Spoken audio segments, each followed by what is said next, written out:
The land now called Uruguay has a long history, one that stretches back far beyond the arrival of Europeans. Long before the Europeans set foot on these shores, indigenous people thrived here, living in harmony with the land. Among these early inhabitants were the Charrua, the Guarani, and the Chana tribes. Each of these groups had their own unique cultures and ways of life. These tribes were the first inhabitants of this land, establishing their presence long before recorded history. They lived in harmony with nature, relying on the land for their sustenance. They hunted the forests, gathered fruits and plants, and fished the abundant rivers. For centuries, they built their lives on these lands, creating a deep connection with the earth that sustained them. The land remembers them, holding their stories in its soil and stones. Their legacy is found in ancient mounds known as the Cerritos de Indios, which dot the landscape of Uruguay. These mounds are not just remnants of the past, they are evidence of their presence and their way of life. They stand as a testament to their deep connection to the earth and their sophisticated understanding of their environment. The stories of these tribes are woven into the very fabric of Uruguay, influencing its culture and history in profound ways. Though their numbers dwindled after the European arrival, their spirit persists in the traditions and memories of the people. Today, Uruguay remembers its first inhabitants through commemorative events and monuments, honoring the enduring legacy of the Charrua, Guarani, and Chana tribes. The influence of these early tribes can still be seen in the cultural practices and festivals that celebrate their heritage, ensuring that their stories continue to be told. As we look across the diverse landscapes of Uruguay, from its dense forests to its serene riverbanks, we are reminded of the rich history that has shaped this land. The plaques and monuments dedicated to these tribes serve as a reminder of their enduring presence and the indelible mark they have left on this land. As the sun sets over the Uruguayan countryside, casting a golden glow over the rolling hills and rivers, we remember the Charrua, the Guarani, and the Chana, and the timeless connection they had with this land. Their legacy lives on, woven into the very fabric of Uruguay, a testament to the enduring spirit of its first inhabitants. In 1516, Juan Díaz de Solís, a Spanish explorer, sailed into the Rio de la Plata. He was the first European to navigate these waters. His arrival marked a turning point. It was the beginning of European influence in the region. The Spanish sought riches and control. They established settlements, including Montevideo in the 18th century. Montevideo became a strategic port. It was a gateway to the interior. However, the Portuguese also had their eyes on the region. They founded Colonia del Sacramento in 1680. This rivalry for land and resources shaped Uruguay's destiny.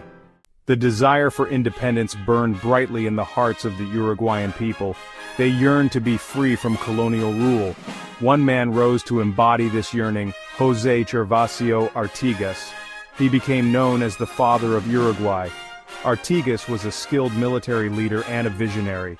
He envisioned a united and independent Uruguay. He fought tirelessly against Spanish rule. His struggle resonated with people across social classes. His leadership ignited the flames of revolution. Artigas's legacy continues to inspire generations of Uruguayans. He is a symbol of freedom and self-determination. The path to independence was long and arduous. Uruguayans fought bravely for their freedom. They faced internal divisions and external pressures. Argentina and Brazil both sought to control the territory, but the Uruguayan spirit remained unbroken. Finally, in 1825, Uruguay declared its independence from Brazil. This declaration was hard-won. It came at the cost of much bloodshed. The Treaty of Montevideo in 1828 officially recognized Uruguay as an independent republic. It was a new beginning, a chance to forge a nation. It was the birth of the Oriental Republic of Uruguay. Section 5, Blancos and Colorados, a nation divided. The early years of independence were fraught with challenges. Uruguay, having recently gained its independence from Spanish rule, found itself in a precarious position. The fledgling nation had to navigate the turbulent waters of self-governance, all while dealing with external pressures from neighboring countries and internal strife. Building a nation from scratch is never easy. The task of creating a unified national identity, establishing a stable government, and fostering economic growth was daunting. The leaders of Uruguay had to lay down the foundations of a new society, which required immense effort and vision. Internal divisions emerged, creating deep political rifts. These divisions were not merely political but also social and economic, reflecting the diverse interests and backgrounds of the population.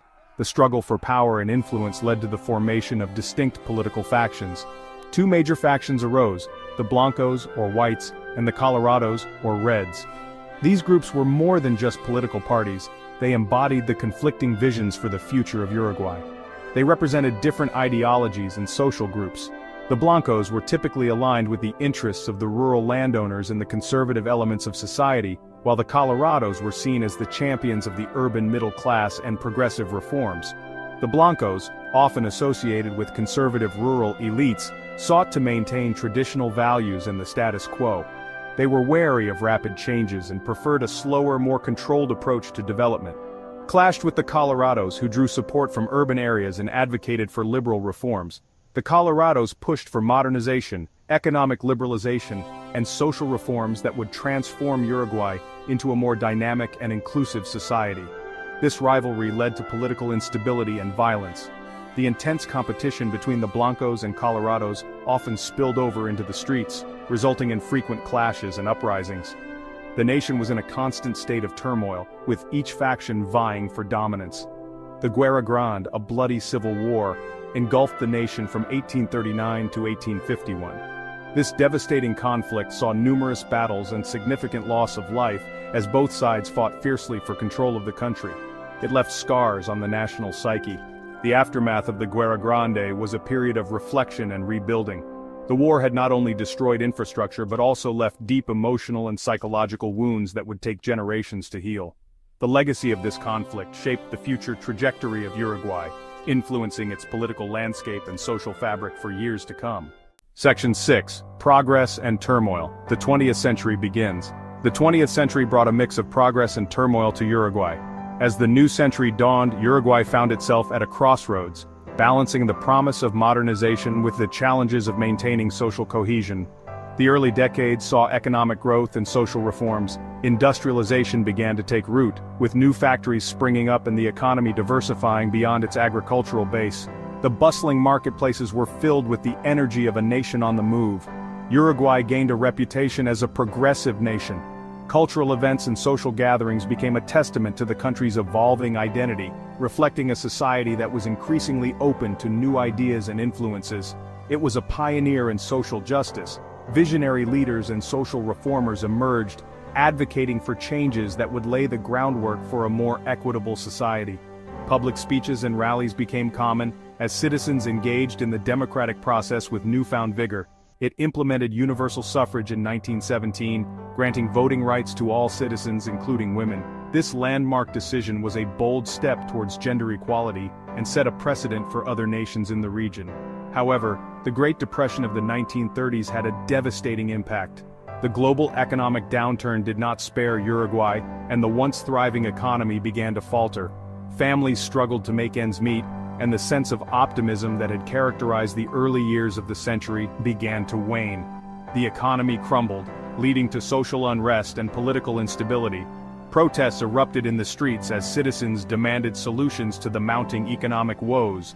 The social fabric of the nation was tested as never before. In 1933, a military coup d'état toppled the civilian government.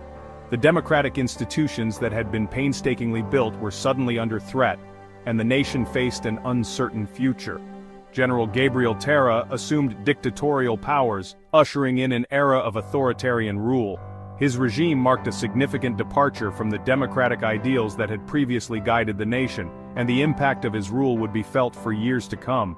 Section 7. The Tupamaros and the Shadow of Dictatorship. The 1960s witnessed the rise of the Tupamaros, a leftist urban guerrilla group.